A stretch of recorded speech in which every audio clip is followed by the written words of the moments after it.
चवकशी आयोगाक फुडें काडून प्रमोद सावंत सरकारान जमिनींची चवकशी चलयल्या। आदी मुख्यमंत्री सावंतान एसआयट स्थापन केली, उपरांत चवकशी आयोग नेमलो। पूण ही सगळी सरकाराची नाटकां। ज्या जमिनींचे मालक फुडें येनात तांचे जमिनी हातासपाचें हें षडयंत्र टीएमसीचो म्हणयारो ट्रोजन डिमेलोन आरोप केला। कोमुदिदादेच्योय जमिनी हडप प्रकरणात घेवच्यो अशें तो मागता।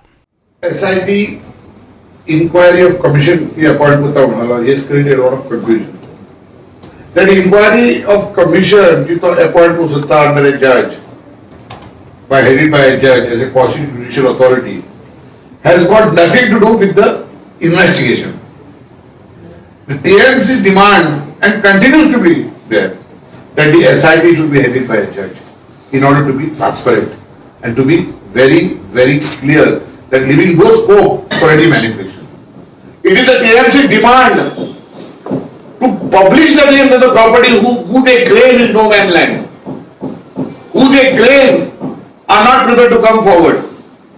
And I won't hesitate to say that this land belongs to a particular community. From day one has been saying about the land grabbing matters that those properties who cannot ascertain the ownership right here now, those properties will be with the government. And yesterday he is also saying the same thing, that most of the properties are in no man's land. So there is a agenda. Only these properties have been targeted, which have been studied first. That the owners are not here. Owners will be difficult to come forward because they are somewhere abroad. Goa 365 खातीर पणजेच्यान श्यामचारी।